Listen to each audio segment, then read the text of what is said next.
जश्न शादी जश्न शादी जश्न शादी। मौलाना मनोहर रजा अली साहब से आप समाज फरमा रहे थे। अब आइए बड़ी तेजी के साथ शायर कहता है, जो भी हाथों में लिए ना दिया दीवान गया, जो भी हाथों में लिए ना दिया दीवान गया, हश्र में बन के वो हसन का मेहमान गया। जो भी हाथों में लिए ना दिया दीवान गया, हश्र में बन के वो हसन का मेहमान गया। और जिसके दिल में रही था उमर नबी की उल्फत, बस में हस्ती से वही साहिब ईमान गया, बस में हस्ती से वही साहिब ईमान गया। अब आइए बड़ी तेजी के साथ खतीब निशान माहिर इल्म हजरत अल्लामा मौलाना गुलाम रसूल मुफ्ती गुलाम रसूल इस्माइल साहब को दावत सुखन देने जा रहा हूं। आइए नारे तकबीर नारे रिसालत से इस्तकबाल कर लीजिए। नारे तकबीर नारे रिसालत मसलके आला हजरत खातूने जन्नत कॉन्फ्रेंस हजरत अल्लामा मौलाना मुफ्ती गुलाम रसूल इस्माइल साहब क़िबला। नारे तकबीर नारे रिसालत।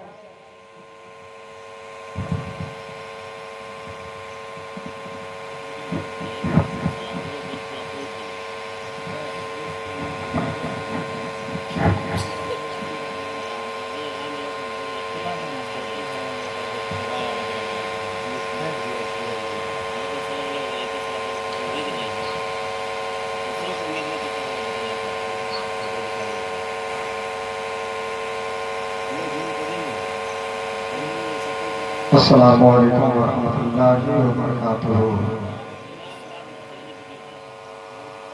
हमने आप लोगों से सलाम किया, लेकिन स्टेज वाले सलाम का माना मतलब और हुक्म समझते हैं कि लोगों ने जवाब दे दिया, लेकिन आप लोग जवाब नहीं दिए। याद रखिए, सलाम करना ये सुन्नत है और जवाब देना वाजिब है।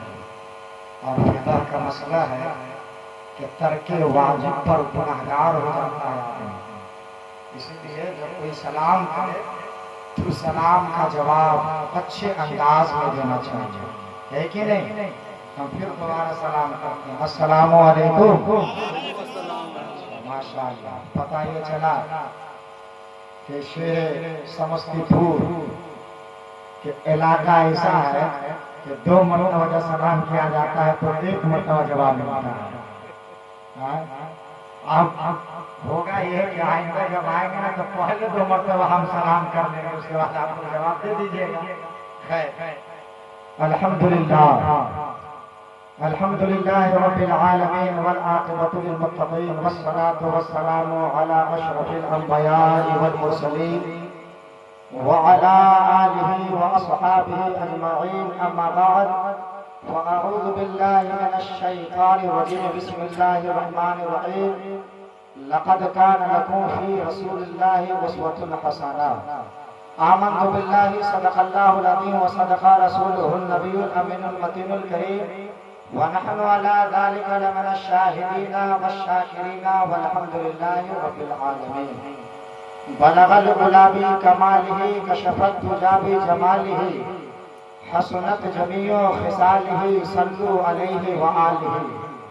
करूँ तेरे नाम पे जा फिदा, न बस एक जा तो जहां फिदा, 2 जहां से भी नहीं जी भरा करूँ क्या करो जहां नहीं।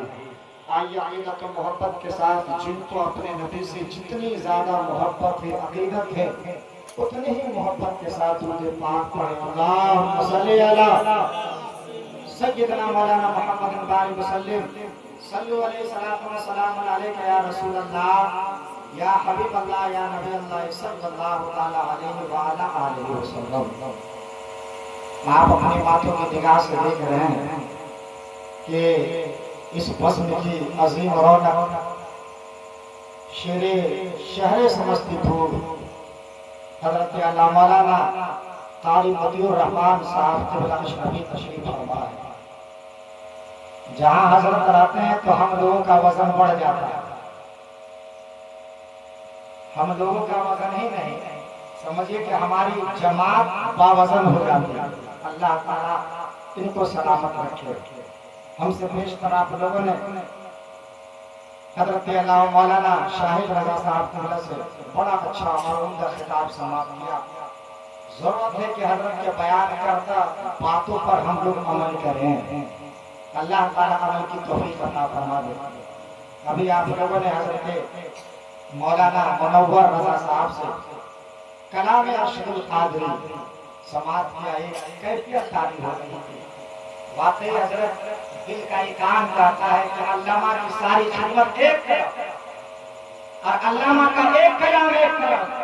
हमें यकीन है, हमारा विश्वास रहता है कि अल्लामा की इस कलाम की वजह से अल्लाह ताला हुजूर की शफाअत अता फरमा देगा, हुजूर की शफाअत अता फरमा देगा।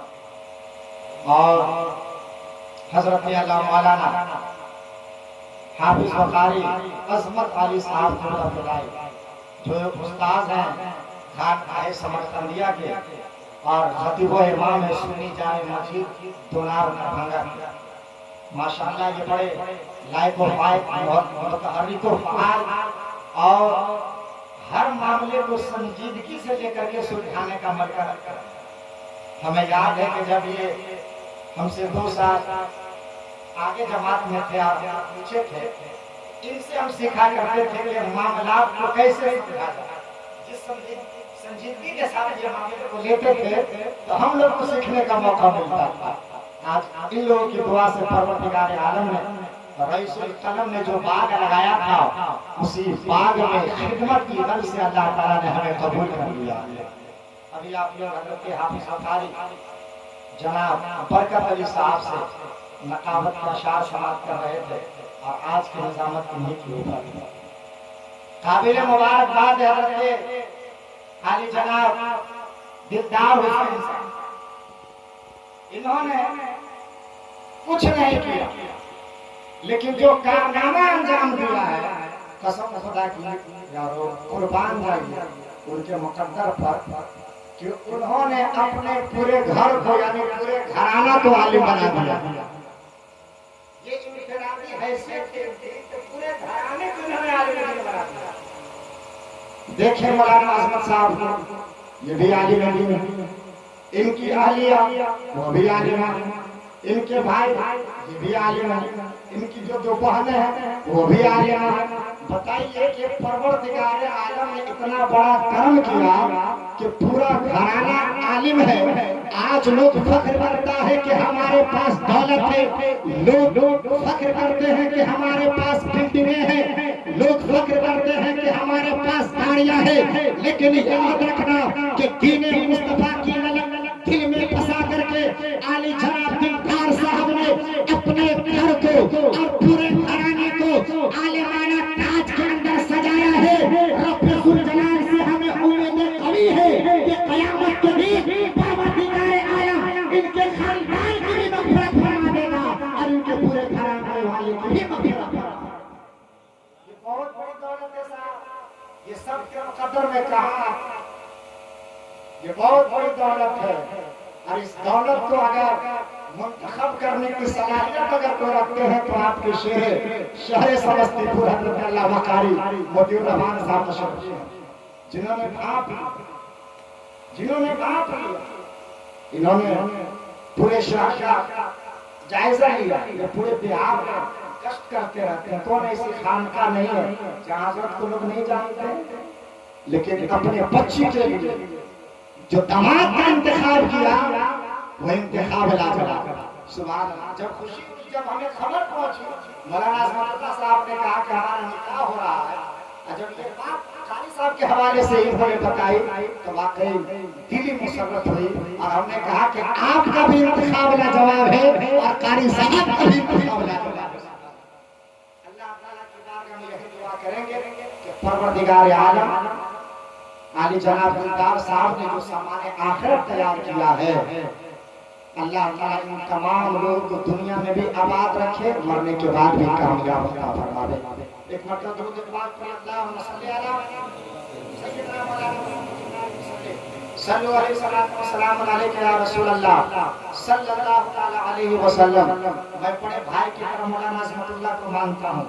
हर नशे व फराज और हर घर की बातों की खबर हमें देते रहते हैं।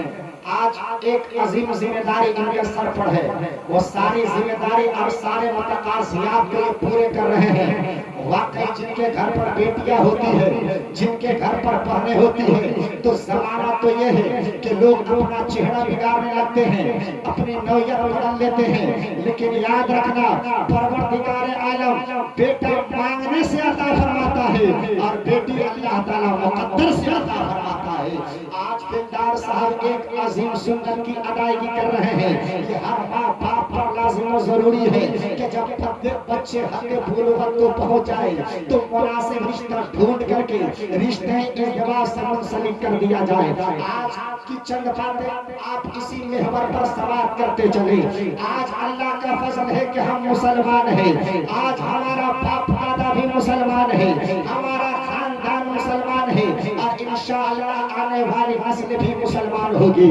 लेकिन जरूरत इस बात की है कि हम मुसलमान तो हैं लेकिन हमारा किरदार मुसलमान नहीं है। हम मुसलमान तो हैं लेकिन हमारी ज़बान मुसलमान नहीं है, हमारा कैरेक्टर मुसलमान नहीं है, हमारा कल्चर मुसलमान नहीं है, हमारी पेशानी मुसलमान नहीं है, हमारी निगाह मुसलमान नहीं है। काश हम मुसलमान बोलने के साथ साथ अपनी ज़बान को भी मुसलमान बना लेते, अपनी आँख को भी मुसलमान बना लेते, अपनी निगाह को भी मुसलमान बना लेते, अपनी पेशानी को भी मुसलमान बना लेते, अपने चाहो आसमान को भी मुसलमान बना लेते। तो आज हर घर का रोना है कि हम परेशानी से जूझ रहे हैं। अगर दुनिया की ताकतों से, ताकूती आफतों से अगर तुम्हें मुकाबला करना है तो याद रखो, तुम्हारी निगाह भी मुसलमान हो जाए, तेरी ज़बान भी मुसलमान हो जाए, तेरी पेशानी भी मुसलमान हो जाए, तेरा हाथ भी मुसलमान हो जाए, तो तेरा दुनिया में रहना भी काबिल कबूल हो जाएगा। तू मरेगा बाप में अर्श वाला खुदा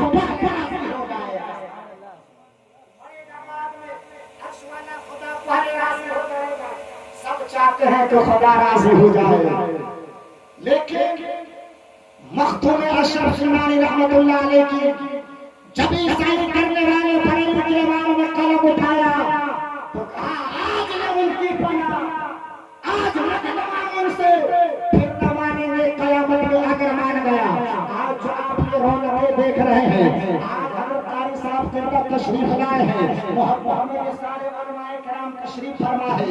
हम तो इनके नाम नहीं जानते लेकिन ये वारिसीने मुस्तफा है।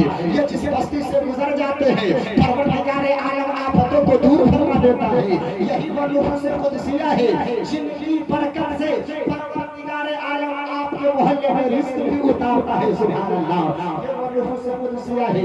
आज ये रौनकें देख रहे हैं, आज ये बहारें देख रहे हैं, आज ये खुशियां देख रहे हैं। ये सुन्नत मुस्तफा की खुशी है, ये सुन्नत मुस्तफा की चमक है। के इमाम ने कहा चमक तुझसे पाते हैं, चमक तुझसे। कारी साहब ने बोला आप तो इस मैदान के बादशाह हैं, हम तिफले मकतब आपके सामने। बरेली के इमाम ने कहा कि कोई रस्मी उस वक्त तक हो ही नहीं सकता जब तक कि अपने दिल में कादरियत की मोहब्बत न संभाले, चिश्तियत की मोहब्बत न संभाल ले, नक्शबंदियत की मोहब्बत को अपने सीने के ताक़ा में सजा ले।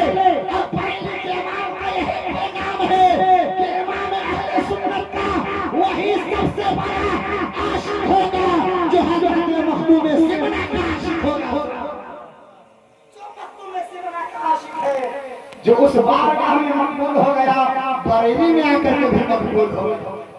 तब बरेली के इमाम ने कहा चमक तुझसे, चमक तुझसे नहीं। मनोवर साहब ने वाकई आपके कलाम की कैफियत तारीफ से अल्लाह ताला अल्लामा की सबके आपकी मग़फ़िरत अता फरमा। अभी अल्लामा को सुनने वाला हम लोग लगे हुए इसी आला हज़रत ने कहा कौन तुझसे। मौलाना आजमत साहब को पूछो, ये बच्चों को दर्स निज़ामी की किताबें पढ़ाते हैं, ये उनका जो सैगा है ये गायब के लिए इस्तेमाल है और तुम का जो सैगा है हाजिर के लिए इस्तेमाल है। जो उनका सैगा है ये गायब को बताता है और जो तुम का सैगा है ये हाजिर को बताता है।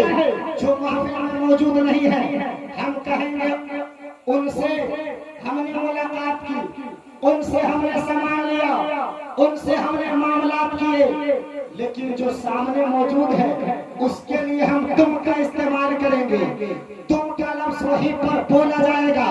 जो महफिल में मौजूद हो, जो सामने हाजिर हो, हमारे इमाम अहले सुन्नत फाज़िले बरेलवी तूने आका की नाम भी लिखते गए और हर गुलामों के अकीदे को भी मजबूत करते गए कि हमारा अकीदा इमाम अहले सुन्नत ने इतना पुख्ता कर दिया कि जब शेर व शायरी का भी जब कलाम किया है तो बरेली के इमाम ने ये नहीं कहा चमक उनसे बल्कि कहा चमक तुझसे। और ये साबित किया बरेली के इमाम ने कि जब हम मुस्तफा जाने का तज़किरा करते हैं, जब मुस्तफा जाने रहमत का जिक्र करते हैं, जब अपने आका का तज़किरा करते हैं, तो ओ लोगों ये तुम्हारा अकीदा होना चाहिए कि मजमा में मुस्तफा हाजिर होते हैं, खलवत में भी मुस्तफा मिलेंगे, जलवत में भी मुस्तफा मिलेंगे। इसलिए बरेली के इमाम ने जब लफ्ज का इंतखाब किया तो ये नहीं कहा चमक उनसे, कहा चमक तुझसे, और साबित किया कि मैं तो उस नबी को मानता हूँ, मैं तो उस आका का करना पड़ता हूँ जो आका हमारी महफिलों में मौजूद होते हैं। सुभान अल्लाह। लोग कहते हैं कि नबी मरकर मिट्टी में मिल गए माज़अल्लाह। एक जमाना ये था खानकाह समकनिया में पढ़ते थे, वहाँ के असातिज़ा कहा करते थे कि समस्तीपुर इलाके में उस अतराफ में जो सुन्नियत देख रहे हैं, कारी मतियुर रहमान साहब की मरहूम गुन्नत थे। कुछ लोग कहते हैं कि सरकार मरकर मिट्टी में मिल गए माज़अल्लाह।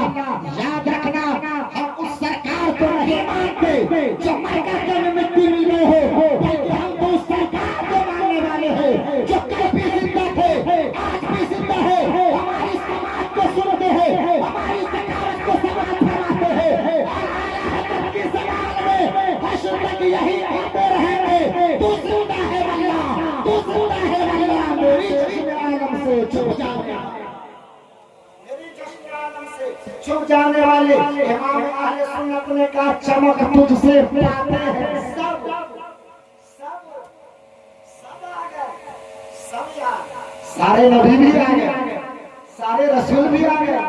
क्या कलाम है, क्या इजमाल है, उसके बाद क्या तफसील है। वाह रे इमाम, तेरी तहरीर को कोई नहीं समझ सकता।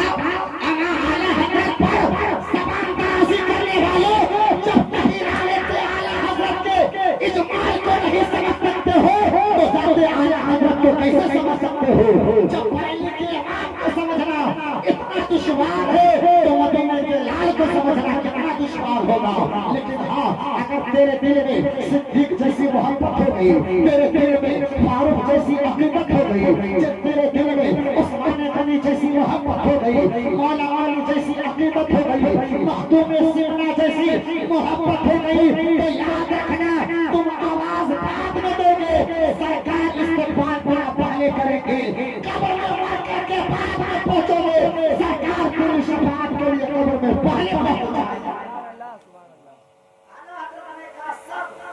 सारे नबी भी आ गए, सारे रसूल भी आ गए, उलमा भी आ गए, सुलहा भी आ गए, अक्तला भी आ गए, सब आ गए। तब इमाम अहले सुन्नत ने कहा मेरा दिल भी,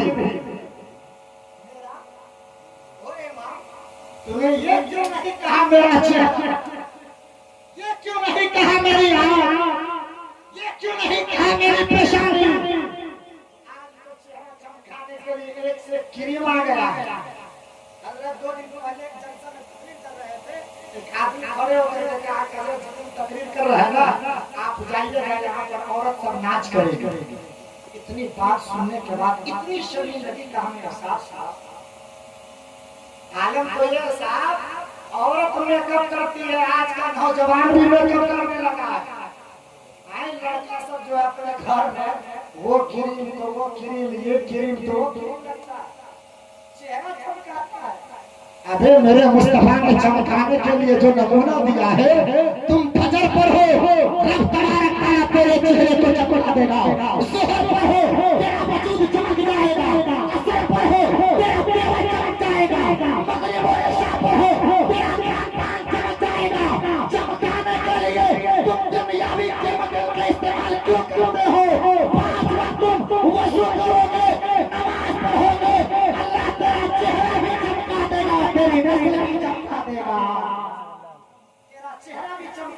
तेरी नस्ल भी चमका देगा। आज बाप नमाजी नहीं पढ़ता है, अब बेटा के बारे में कहता है हजरत ताबीज दे दीजिए ना, हजरत के पास पहुंचता है ना, हर तरह के लोग पहुंचते हैं। हजरत का यही पैगाम होता है, पूरा कुरान भी दे देंगे तो कुछ अमल नहीं करेगा जब तक कि तुम दिल में इश्क मुस्तफा ना सजा लो और मोहब्बत मुस्तफा में फजर की नमाज न पढ़ने लगो, असर मगरिब इशा की नमाज पढ़ने लगो। याद रखना, ताबीज हमारी उसी वक्त काम आएगी जब ताबीज वाले की बात मानोगे, जिनके नाम के कसीदे हम पढ़ते हैं उनकी बात मानोगे। आज जलसे तो बहुत हो रहे हैं, आज महफिलें बहुत हो रही है। मौलाना असमतुल्लाह साहब ने औरतों के अंदर इनकलाब बर्पा करने के लिए, औरतों को दीन सिखाने के लिए खातून जन्नत कॉन्फ्रेंस करके ये साबित किया है कि ओ मेरी माँ बहनों, आज तुम्हारी हालत क्या हो चुकी है, हलाकत के किस बहाने पर तुम जा रही हो। तेरा दीन हक है, तेरा मुस्तफा हक है, तेरा खुदा हक है, तेरी किताब हक है, तुम इस पर अमल करने लगो, यकीनन कामयाब हो जाओगे। हमारा मिलाद मनाने वाले हम हैं, जलसा मनाने वाले हम हैं, फातिहा करने वाले हम हैं। आज इस महफिल में हम ये अज़्म कर ले कि हम मिलाद मनाने वाले हैं, लेकिन हमारा तेवर ये होना चाहिए कि कैसे हम मिलाद वाले को भी मनाएंगे, सुभान अल्लाह, जलसा वाले को भी मनाएंगे, हम फातिहा वाले को भी मनाएंगे। और जिस दिन वो मान जाएंगे तो फिर क़यामत के दिन हमें और की चौखटों पर जाने की जरूरत नहीं पड़ेगी। मुस्तफा अपने दामन शफाअत में छुपाएंगे, गुलामों की मग़फ़िरत फरमाएंगे। शर्त ये है किस पैटर्न पर आकर के जिंदगी गुजारो, इस निहत पर आकर के जिंदगी गुजारो। मेरे इमाम ने कहा दिल को चमका, दिल को चमका दे, दिल को चमका दे। चांद कहने लगा चेहरे को मैं भी चमका सकता हूँ। सूरज ने कहा तेरे वजूद को मैं भी चमका सकता हूँ, तेरे घर को चमका सकता हूँ, तेरी दीवारों को चमका सकता हूँ, तेरे मोहल्लों को चमका सकता हूँ। ये सूरज की रोशनी बताती है, चांद की चांदनी बताती है कि ए लोगों, अगर वजूद को चमकाना है, अगर आँख को चमकाना है, अगर चेहरे को चमकाना है, अगर आंखों को चमकाना है, अगर पेशानी को चमकानी है, तो तुम दुनियावी चीजों से भी चमका सकते हो, लाइट से चमका सकते हो, आप दीप से चमका सकते हो, मरकरी से आप चमका सकते हो। लेकिन याद रखना कि अगर दिल को चमकाना हो तो चांद की चांदनी काम नहीं आएगी, अगर दिल को चमकाना हो तो सूरज की रोशनी काम नहीं आएगी, अगर दिल को चमकाना हो तो मरकरी और लाइट की रोशनी काम नहीं आएगी, अगर दिल को चमकाना हो तो आसमान के लाख नूरे मुस्तफा की जरूरत पड़ेगी। तब पहले के मामला की दे दिया कि चमक तुझसे पाते हैं सब पाने वाले, मेरा भी चमकाते चमकाने वाले। और याद रखना, जब दिल चमक जाएगा, चेहरा भी चमक जाएगा, निगाह भी चमक जाएगी, पेशानी भी चमक जाएगी, आपकी नस्लें चमक जाएगी, और आप यहाँ भी कहोगे और वहाँ भी कहोगे जो बरेली के इमाम ने कहा चमक तुझसे पाते हैं सब पाने वाले, मेरा दिल भी चमका दे। चमका की रौनक है, अलैहिस्सलाम की बात इसलिए रौनक है।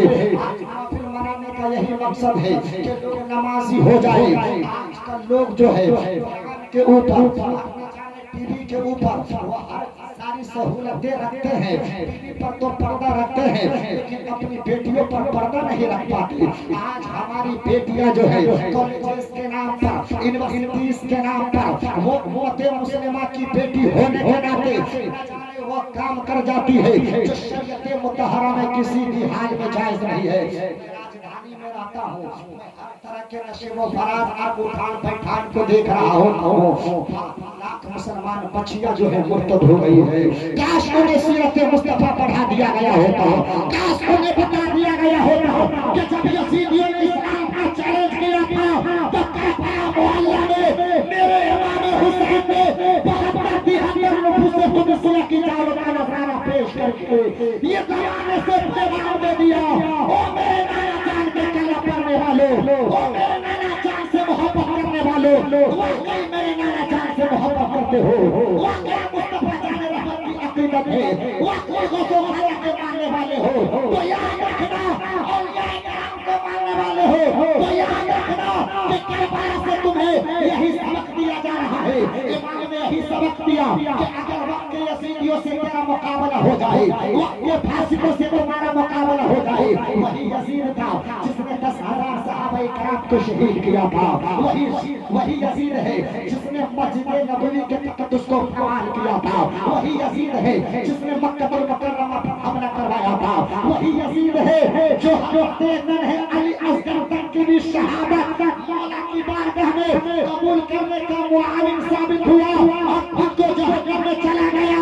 इमाम हुसैन ने यही पैगाम दिया कि वक्त के यजीदियों के सामने अगर तुम्हें सरवत देनी पड़े तो दे देना, तुम्हें दौलत देनी पड़े तो दे देना, तुम्हें जौहर देनी पड़े तो दे देना, लेकिन करबला मोहल्ला से जो तुम्हें दीन का सबक मिला है, करबला मोहल्ला से जो तुम्हें फर्ज का सबक मिला है, करबला मोहल्ला से जो तुम्हें वाजिब का सबक मिला है, उस पर तुम कारबंद हो जाओ। और कौम की बेटियों, करबला में न जाने कितने जुल्म उठाए गए, न जाने कितने सितम किए गए, लेकिन तारीख में लिखने वालों ने ये तक नहीं लिखा कितने जुल्मों पर सैयदा ज़ैनब के सर से दुपट्टा कभी नीचे आया हो, सैयदा के सर से कभी दुपट्टा नीचे आया हो। बल्कि करबला का पैगाम ये बताता है कि तुम मर्द बनने की कोशिश मत करो, तुम औरत बनने की कोशिश मत करो, तुम दीन मुस्तफा पर, उसके हसना पर अमल करने वाले बन जाओ। जब सरकार राजी हो जाएंगे, परवरदिगार आलम राजी हो जाएगा। जब सरकार की रजा मिलेगी तो परवरदिगार आलम की रजा भी मिल जाएगी। ये शादी की महफिल है। रब तबारक तआला ने फरमाया लक़द कान लकुम फी रसूलिल्लाहि उस्वतुन हसना। रसूल की जिंदगी तुम्हारे लिए बेहतरीन नमूना है। आज आप दुनिया को मॉडल बनाते हो, आज दुनिया के उन जहन्नमी एक्टर्स को मॉडल बनाते हो जो खुद जहन्नम में जाने का सामान तैयार कर लिया है। पढ़ा लिखा यहूदी कहता है it must be older than all the knowledge, physics, chemistry, biology, astronomy, astrology from Darwin school। जमाने वालों, आज लोग इल्मियात पर अमल करके, फल्कियात पर अमल करके जमीन पर बैठे हैं, लेकिन चांद पर जाने की बात कर रहा है। जमीन पर बैठे हैं, सूरज पर जाने की बात कर रहा है। लेकिन याद रखो कि तुमको सूरज तक नहीं पहुंचाएंगे, बल्कि सूरज बनाने वाले तक पहुंचा देंगे। चांद तक नहीं पहुंचाएंगे, चांद बनाने वाले तक पहुंचा देंगे। शर्त ये है कि दरे मुस्तफा पर आ जाओ। जब इस दर पर आ जाओगे, इस दर की मकबूलियत उस दर की मकबूलियत है, इस दर की मकबूलियत उस दर की मकबूलियत है। तब आला हज़रत ने कहा खुदा खुदा का यही है दर, नहीं आओ कोई मफा पकड़ जो वहां से हो, यही आते हो वो वहां नहीं तो वहाँ रसूल की जिंदगी आपके लिए बेहतरीन नमूना है। क्या किया है? आदम है लेकिन मुस्तफा का सदका पा रहे हैं। अजमत अली साहब ने ये महफिल नूर अपनी बहन की शादी के मौके पर किया है। क्यों किया है? महफिल मिलाद वो महफिल है कि जो महफिल जिस बस्ती में कर दी जाती है, अल्लाह उस बस्ती से बलाओं को दूर फरमा देता है। जो काम नहीं होने वाला होता है, मुस्तफा के जिक्र से वो काम हो जाता है। मौलाना शाहिद साहब से सुना होगा, शादी के मौके पर तकरीर इनकी हुई है तो आप सुने होंगे कि सबसे पहले परवरदिगार आलम ने हज़रत आदम अलैहिस्सलाम की तख्लीक फरमाई तो जन्नत में रखा। कहाँ रखा? उससे पहले रब ने फरिश्तों से मशवरा लिया, ए फरिश्तों कि मैं जमीन में अपना नायब बनाने वाला हूँ, बताओ तेरी राय क्या है? कहा मौला इबादत तो हम करते हैं, रियाजत हम करते हैं, ऐसे लोग को पैदा करेगा, आदमी आएंगे दुनिया में खूब रेजिया करेंगे। रब ने कहा इन्नी अअलम मा ला तअलमून, मैं जो जानता हूँ तुम नहीं जानते हो। रब ने जन्नत में रखा। जन्नत में किस चीज की कमी है साहब? जन्नत की बागो बहार, जन्नत की ज़िबाइश व आराइश, वो जन्नत के मोहल्ला, न जाने कितनी नेमतें परवरदिगार आलम ने जन्नत में रखी है। उसके मद्दे मुकाबिल जहन्नम है, जो मुसीबतों का घर है, जो बर्बादियों का घर है, जो आग का घर है। उस घर में जाने के लिए आप लोग काम मत कीजिए, बल्कि जन्नत में जाने वाला काम कीजिए। इसलिए कि हमारा बाप जो गया तो सबसे पहले जन्नत में गया। कहाँ गया? अरे हजरत आदम अलैहिस्सलाम हम लोगों के बाप है ना, ये नौए इंसानी के बाप है, इसलिए हम लोग अपने आप को आदमी कहते हैं। और जो एक साइंस पैदा हुआ था जो कहा था कि इंसान से पहले बंदर था, तरक्की करते करते वो आदमी बना, उससे पूछ दो तुम क्या हो, तो वो ये भी कहेगा कि हम आदमी हैं, ये नहीं कहेगा कि हम बंदर हैं। उसको भी आर है, जो दुनिया को बंदर बनाने के पीछे चला है उसका कॉन्सेप्ट है कि हम आदमी हैं।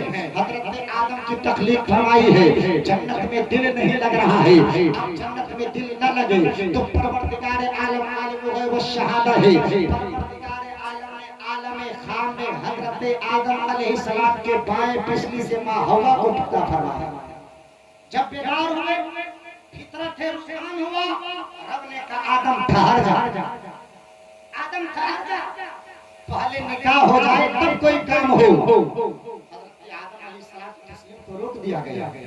रब ने कहा आदम निकाह मैं पढ़ाऊंगा, खुतबा जिब्राइल पढ़ेंगे और तुम्हें महर अदा करना होगा। जिब्राइल से रब ने कहा जिब्राइल सिदरा छोड़ो और फरिश्तों की जमात लेकर के जन्नत में उतर जाओ। बताइए कि दुनिया में जितना बड़ा वीआईपी आदमी हो, वो पूरे मुल्क को चलाने वाला हो, जन्नत में अल्लाह ने बरातियों का जो इंतजाम किया है, अल्लाहु अकबर, वो जन्नत जिस जन्नत में सबसे पहला निकाह हमारे बाप हजरत आदम हमारी मां हजरत हव्वा का हो रहा है और फरिश्तों की जमात बराती की शक्ल में है।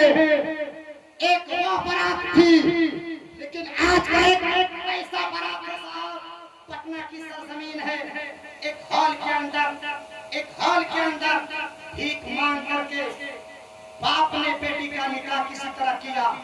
वो 100 आदमी के खाने का इंतजाम किया था, इत्तेफाक से 5-6 आदमी का खाना घट गया। समझी ने कहा कि शर्म नहीं आती है तुमको, अगर 100 आदमी को भी नहीं खिला सकते हो तो मेरे बेटे को तुमने क्यों शादी के लिए राजी हो गया, मेरे बेटे से तुम अपनी बेटी की शादी क्यों कर रहे हो, इतनी भी तुमको ताकत नहीं, इतनी भी तुमको हैसियत नहीं कि 100 लोगों को खिला सको। इतनी बात सोचता है और 5 मिनट के अंदर उसको हार्ट अटैक आता है, मर जाता है। और जब जो लोग खा चुके थे, खाने को देखा गया, जो किया था खाना, इतना खाना था कि कम से कम 15 लोग और खा सकते थे। अब बताइए आज की बारातियां ये है कि शरीयत मुस्तफा को रोक रहे हुए बारातियों में जाते हैं और नाजायज तरीके से वो हरकत करते हैं जिसका शरीयत में कहीं भी जवाब नहीं मिलता है। अरे एक वो शादी है जिस पर सरकार का नाम है, आसमान को भी नाम है, जमीन को भी नाम है, जो दूल्हा बन रहा है तो खुदा का घर का आदमी बन रहा है और दुल्हन बन रही है तो मुस्तफा के घर की फातिमा बन रही है। सिद्दीक है, बारात में उमर है, बारात में उस्मान है, बारात में तलहा है, बारात में बिलाल है। बारात तुम जाते हो शरई तरीके पर तुम जाओ, रोंद करके मत जाओ। अभी 1 महीना पहले मुफ्ती हसन साहब हैं, मुफ्ती हसन साहब नूरी, ये सदर मुफ्ती इदारा शरिया के हैं, वो अपने बेटे का निकाह करना चाह रहे थे कि बिल्कुल सादगी के साथ हो जाए, लड़की को हम अपने घर पर बुलाएंगे और यहीं पर निकाह कर देंगे। लेकिन 2 दिन जब बाकी रह जाता है तो उधर से फोन आता है, लड़की की माँ रो रो कर आती है कि हजरत जो आप इंतजाम किए थे, जो इंतजाम किए थे वो फल्स हो गया, गांव के लोग हमें ताना दे रहे हैं, लोग हमें तरह तरह की बातें कर रहे हैं कि आज इनके घर पर इतनी हैसियत नहीं है कि अपने घर से बेटी को रवाना करे, अपने घर से बेटी को रखवाल करे। मैं आपकी पैर पकड़, आपका पैर पकड़ रही हूँ तो 2 आदमी ही से बारात की शक्ल में आकर के मेरे घर से मेरे बेटी को रखवाल करके ले जाएंगे। साहब ये समरा और ये नतीजा ये भला हमने कहाँ जान दिया है, क्या देखना बड़े बड़े छप्परों से ये बला पैदा हुई है। जिस दिन छप्पर वाले सुधर गए कि हम अपनी बेटी का निकाह हजरत फातिमा के तरीके पर करेंगे, मौला अली के किरदार की अक्कासी में करेंगे तो हमारे गांव से भी ये बला दूर हो जाएगी और हमारा मुआशरा सुन्नती मुआशरा बनता हुआ चला जाएगा। शादी ब्याह के मौके पर हम 10 लाख रुपया खर्च कर देते हैं, लेकिन आज हमारा बच्चा कुछ नहीं जानता है, तो नौकरी नहीं मिलती, पढ़ेगा तो नौकरी मिलेगी। नौकरी ऐसे लो हिंदुस्तान भारत की जरूरत बन जाओ, भारत की जरूरत बन जाओ, तुम्हारे घर में आकर के तुझे नौकरी दे। आप दूसरी जगह पर खर्च करते हो, वही पैसे अपने औलाद पर खर्च कर दो। हर सूबे में आपका लाल कलम लेकर बैठेगा, हर मोहल्ले में और थाने में आपका लाल कलम लेकर के बैठेगा। जब कोई आलिम दीन उनके पास जाएगा तो आपका लाल जो कलम लेकर के बैठा है वो यही कहेगा, आप थाने में आ रहे हैं, आप अनुमंडल में आ रहे हैं, आप जिला में आ रहे हैं, आप कोर्ट में आ रहे हैं, आप सूबे में आ रहे हैं। आपको आने की जरूरत नहीं है, परवरदिगार आलम ने हमें इतनी ताकत दी है कि रज़ा का मसाला आप बचा लीजिए, मस्जिदों का मीनार बचा लेंगे, अब कोई बाबरी होगी देंगे। याद रखना, हम मस्जिदों के नाम पर तो निकल जाते हैं, अज़ानों के नाम पर हम निकल जाते हैं, दाढ़ी टोपी के नाम पर निकल जाते हैं, हिजाब के नाम पर निकल जाते हैं।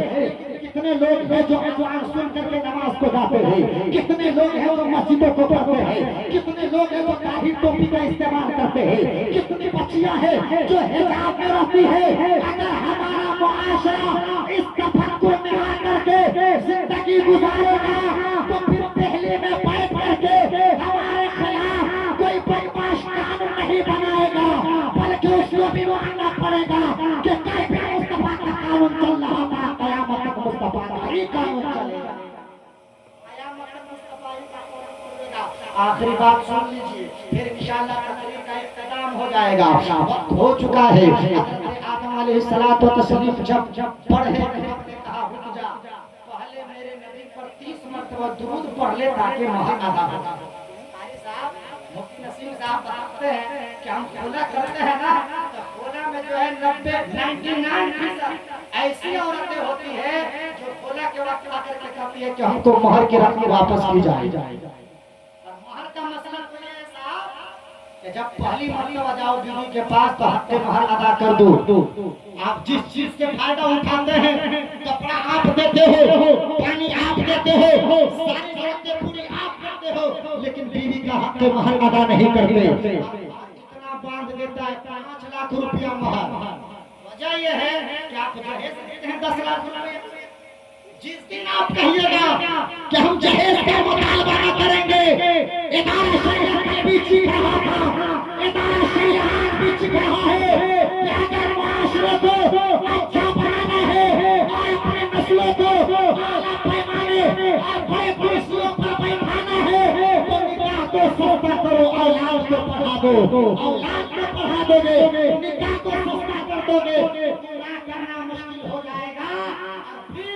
याद रखना, अपनी बर्बादी के तुम अफसाने दूसरे को नहीं सुनाओगे, बल्कि तुम यही कहते नजर आओगे कि मोहम्मद से वफा तूने तो हम दे रहे हैं। ये चीज है क्या हो, कल भी हमारा था, आज भी हमारा होगा। हजरत आदम अलैहिस्सलाम ने मुस्तफा को ऊपर 30 मरतबा सलाम भेजा। आज जो अली जनाब दिलदार साहब मदीने वाले मुस्तफा का तज़किरा कर रहे हैं, ये सिगरे महफिल मिलाद सजाए हैं। कुछ लोग तो ऐसे हैं कि मर गया मरदूद न फातिया न दो। शादी भी होती है तो पता नहीं चलता कि शादी कैसे होगी। मेरे सरकार ने कहा निकाह करो तो अलग ऐलान निकाह किया करो। जब महफिल होती है तो सब लोग जान ही जाते हैं कि निकाह हो रहा है। हजरत आदम का निकाह हुआ, उतना बड़ा मजमा, इतनी अच्छी जगह, उससे बढ़ करके कोई जगह है ही नहीं। अगर है तो वही जगह है जिस जगह से मुस्तफा का जिस्म अनवर लगा हुआ है, मुस्तफा का जिस्म अनवर लगा हुआ है। आपसे हमको करीब करो, मुस्तफा पर 30 मरतबा दुरूद पढ़ लिया। अगर आज हम अपनी बच्ची का निकाह करते हैं, बेटे की शादी करते हैं, तो मदीने वाले मुस्तफा का हम तज़किरा करते हैं, मदीने वाले मुस्तफा पर हम सलाम पढ़ते हैं, मदीने वाले मुस्तफा पर हम दुरूद पढ़ते हैं। लोग लोते हैं कि कहाँ लिखा हुआ है सलाम पढ़ना, कहाँ लिखा हुआ है दुरूद पढ़ना। अबे तुम आदमी हो, आदम की औलाद हो, तेरे बाप का अमल ये था कि निकाह करने से पहले मुस्तफा पर सलाम भी पढ़ रहे हैं, मुस्तफा पर दुरूद भी पढ़ रहे हैं। तो हम वाकई असली औलाद आदम की कि हमारे घर में अगर मिसाले सवाब हो तो मुस्तफा जाने रहमत का तज़किरा हो, हमारे घर में शादी हो तो मुस्तफा जाने रहमत का तज़किरा हो। हम लोग भी उससे दूर हो चुके हैं, शरीयत से दूर हो चुके हैं।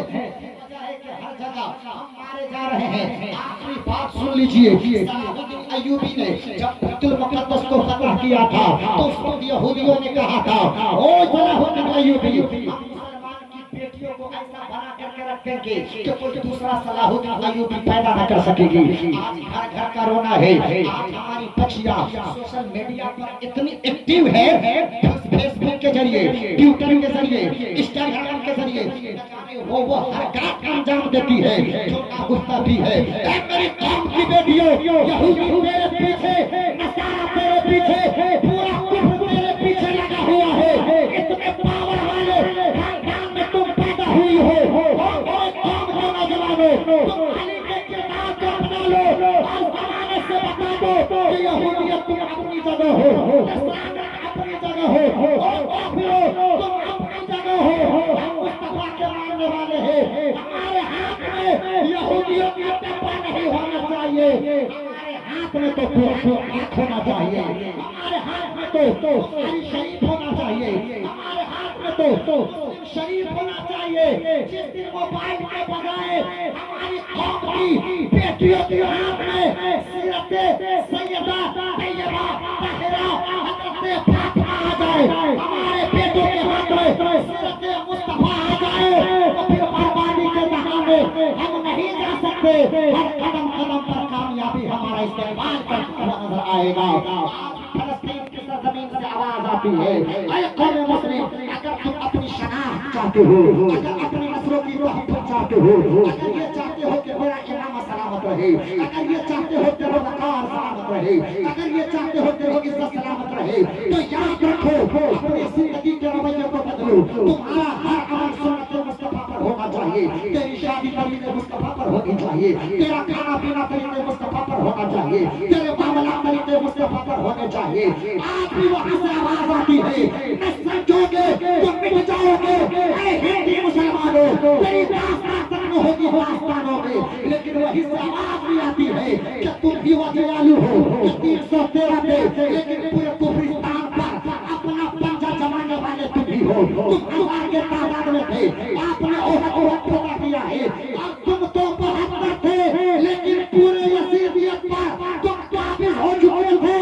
आज भी तुम्हें करबला से आवाज आती है कि तुम्हारी तादाद अगरचे कम है, लेकिन तेरा तेवर मुस्तफा अलैहिस्सलाम की रोशनी में होना चाहिए।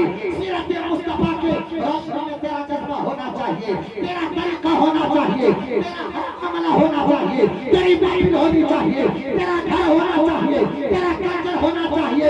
तो याद रखना, जो तुझ पर हुकूमत कर रहा है, तुम कल होकर उन पर भी हुकूमत करोगे। और जिस जगह पर बैठे हो उस जगह का हाकिम तुझे ही बना देगा। हज़रत उमर बिन खत्ताब का ज़माना है। हज़रत उमर बिन खत्ताब रज़ियल्लाहु ताला अन्हु अपने दौरे हुकूमत में आधी दुनिया पर हुकूमत किया है। आज पढ़ा लिखा एक और उमर हो जाते तो पूरी दुनिया में इस्लाम का मानने वाला होता, पूरी दुनिया में अल्लाह की वहदानियत का प्रचार होता। फारूक आज़म ने आज दुनिया पर हुकूमत की है। अमर बिन आस को लश्कर का सिपह सलार बना करके मिस्र की सरजमीन पर भेजा है। अब मिस्र की सरजमीन पर हज़रत अमर बिन आस लश्कर को लेकर के गए हैं और किला को फतह करते जा रहे हैं। पूरे मिस्र को फतह कर लिया है, लेकिन एक ऐसा किला आ गया है कि मुसलसल 3 महीने तक जंग होती है, लेकिन न मुसालिहत की कोई रूह है, न फतह की कोई रोशनी है। अब हज़रत अमर बिन आस ने एक खत लिखा, ओ फारूक आज़म, आपने हमें लश्कर का सिपह सलार बना करके भेजा है, हमने पूरे मिस्र को फतह कर लिया है, लेकिन एक किला फतह नहीं हो रहा है। हज़रत फारूक आज़म ने जवाबन खत लिखा, ओ अमर बिन आस, तुम लोग अपना एहतसाब करो। अब बताइए कि वो सहाबाए किराम थे, वो ताबईने किराम थे, जिनके अंदर नमाज भी है, जिनके अंदर रोजा भी है, जिनके अंदर सुन्नत भी है, लेकिन फारूक आज़म कह रहे हैं, फारूक आज़म कह रहे हैं, वही फारूक आज़म जिनके बारे में मेरे सरकार फरमाते फरमाते हैं कि मेरे बाद अगर कोई नबी होते तो फारूक आजम नबी होते। वही फारूक आजम है जिनके ख्यालात पर परवरदिगार आलम ने कुरान की कई आयतें करीम नाज़िल फरमाया है। तो फारूक आजम ने कहा अपना अपना एहतसाब करो। अब अमर बिन आस के पास वह जवाबी खत आया है, लोगों को बुलाया है और मामला ये है कि हम लोगों के अंदर कोई कमी है, जिस कमी की निशानदेही फारूक आजम फरमा रहे हैं। तुम लोग अपना अपना एहतसाब करो। सबने कहा कि हजरत नमाज हमारे अंदर है, फर्ज हमारे अंदर है, सुन्नत हमारे अंदर है, वाजिब हमारे अंदर है, मुस्तहब हमारे अंदर है। कहाँ कमी है? जिस कमी के बारे में हजरत फारूक आजम आगाह कर रहे हैं। जब बहुत देर तक तबत्तुब तलाश किया तो एक नतीजे पर पहुंचा कि हम सब कुछ कर रहे हैं लेकिन हुजूर की एक सुन्नत हम मिसवाक नहीं कर रहे हैं। इसमें पूछ दिया जाए कि कितने लोग मिसवाक करते थे, या नहीं होगा कि मिसवाक कितने साल पहले किया था। पटना डीएमसीएच का एचओडी लिखता है कि ब्रश के जरिए और टूथपेस्ट के जरिए मुंह साफ करने वालों, अगर मुसलसल 8 साल तक तूने टूथपेस्ट का इस्तेमाल किया तो तुझे कैंसर की बीमारी हो जाएगी। मेरे मुस्तफा ने 1450 बरस पहले बता दिया कि वजू करने जाते हो, एक बार तुम मिसवाक कर लोगे ना। मुशक्कत में पढ़ने का अंदेशा न होता तो हर नमाज से पहले मिसवाक करना वाजिब करार देता। मेरे सरकार ने कहा कि तुम मिसवाक कर लोगे, अल्लाह 70 गुना नमाज पढ़ने का सवाब अता फरमाएगा। अमर बिन आस ने कहा ऐसा करो, मिसवाक हम लोग करेंगे, इंशाअल्लाह अल्लाह फतह अता फरमाएगा। अब फजर का वक्त होता है, नदी किनारे सब मुसलमान खड़े हो जाते हैं और मिसवाक करने लगते हैं। मुखालिफिन दूर से देख रहा था, मुखालिफ देखता है तो अपने आप में बातें करने लगता है, अरे मुसलमान अब तक तो तलवार से लड़ रहा था, अब तक तो जंगी चीजों से लड़ रहा था, लेकिन लगता है कि मुसलमान दांत भी जा रहा है, लगता है कि दांत सब हम लोग को खा बैठेगा। लेकिन उन्हें मानना पड़ा कि जब हजरत अमर बिन आस फजर की नमाज अदा किया है, सुन्नत मुस्तफा मिसवाक को अपनाया है और मैदान में जब गए हैं तो दुश्मनों पर इतना रोब जारी हुआ है कि दुश्मन का जो चीफ कमांडर था वो आया और कहा कि जान बख्श दीजिए, हम मुसालहा करने के लिए तैयार हैं, हुकूमत भी आपकी रहेगी, इख्तियार भी आपका रहेगा, शासन आपका रहेगा। गोया में उन मुखालिफिन ने साबित कर दिया कि तलवारों से लड़ना आसान है, तोप के जरिए मुकाबला करना आसान है, लेकिन मुस्तफा के आशिकों से मुकाबला करना आसान नहीं है, हुजूर के गुलामों से मुकाबला करना आसान नहीं है। वो सहाबी रसूल थे जिन्हें अल्लाह ताला ने जन्नती होने की बशारत दी है, जिनको लोग लोहा करते थे तो ईमान कबूल कर लिया करते थे, लोग लोहा करते थे तो जिंदगी बदल जाया करती थी। लेकिन आज हम हैं, वो तो एक सुन्नत छोड़े थे तो इतना इतनी बड़ी मुश्किलात का सामना करना पड़ा। लेकिन आज हम मुसलमान हैं, मुस्तफा जाने रहमत का कलमा तो खूब पढ़ते हैं, करबला वालों का तज़किरा तो खूब पढ़ते हैं, लेकिन करबला का किरदार नहीं अपनाते। जब 10 मुहर्रम हराम का तारीख जब आती है तो उस दिन वो काम करते हैं जो यजीद ने किया था। इमाम हुसैन ने भूखे प्यासे रह करके साबित कर दिया कि मुहर्रम हराम के मौके पर तुम शराब नोशी और ढोल गाना बजा मत करो, बल्कि मुस्तफा की सुन्नत रो रो करके याद हुसैन को मनाओ, हुसैन भी राजी हो जाएंगे, हुसैन का नाना भी राजी हो जाएगा, हुसैन का नाना भी राजी हो जाएगा। हमारे अंदर फर्ज है, आज हमारे अंदर वाजिब है, हमारे अंदर सुन्नत है। आज कुरान पाक चीख करके बता रहा है लक़द काना लकुम फी रसूलिल्लाह उस्वतुन हसना। रसूल की जिंदगी हर क्षेत्र में, हर शोबे में, हर डिपार्ट में तेरे लिए कामयाबी की जमानत है। अगर तुम कामयाब होना चाहते हो तो रसूल पाक की जिंदगी को अमली नमूना बना करके गुजार लो, यकीनन तुम्हारा भी वही हाल होगा जिनके बारे में मेरे सरकार फरमाया करते थे कि बिलाल इश्क़ मुस्तफा में इतना ढल गया है कि चलता है मदीने की जमीन पर, लेकिन चलने की आवाज जन्नत में सुनाई देती है, जन्नत में सुनाई देती है। लक़द काना लकुम फी रसूलिल्लाह उस्वतुन हसना। रसूल की जिंदगी हमारे लिए बेहतरीन नमूना है। अल्लाह ने ईमान दिया है, अल्लाह ने कुरान दिया है, अल्लाह ने आप लोगों को अच्छी अच्छी औलादें दी है, तो इसकी कदर कीजिए। अपने मुस्तफा को आप अपनी जिंदगी का हिस्सा बना लीजिए। यकीनन जितना आप मुस्तफा को याद नहीं करते उससे कहीं ज्यादा मुस्तफा मेरा नाम लिया करते हैं, उतना हमसे ज्यादा मुस्तफा हमसे मोहब्बत किया करते हैं। मोहब्बत का तकाजा ये है कि जो मेरे सरकार को पसंद है वही हम करेंगे, जो मेरे सरकार को पसंद है वही करेंगे, जो मेरे सरकार को पसंद वो नहीं करेंगे। शादी हो तो हमें मुकम्मल वही तरीका अपनाना है जो मेरे मुस्तफा ने अपनाया था। आजकल हल्दी का एक रस्म जो है कहाँ से पैदा हो गया है, बाप भी रंगीन है, बेटा भी रंगीन है, माँ भी रंगीन है, सब पूरा खानदान रंगीन है। रंग इतना रंग जाता है कि पूरा मोहल्ला को रंगीन कर देता है। ये यहूदियत की साजिश है। यहूदी ने कहा था कि हम मुसलमानों को बर्बाद कर देंगे, सबसे ज्यादा खतरा उन्हीं से है हमें। मेरे आका फरमाते हैं जो जिससे मुशाबहत अख्तियार करेगा उसी के साथ उठाया जाएगा। आप ये चाहते हैं कि अबू लहब के साथ उठाया जाए, उतबा के साथ उठाया जाए, यजीद के साथ उठाया जाए? अरे ईमान वाला यही कहेगा हमें उठाया जाए तो फारूक आजम के साथ उठाया जाए, हमें उठाया जाए तो हुसैन मुज्तबा के साथ। हम तो ये चाहते हैं तो जब उठने के लायक बनिएगा तब तो आपको हबीबा है बेदार होइए।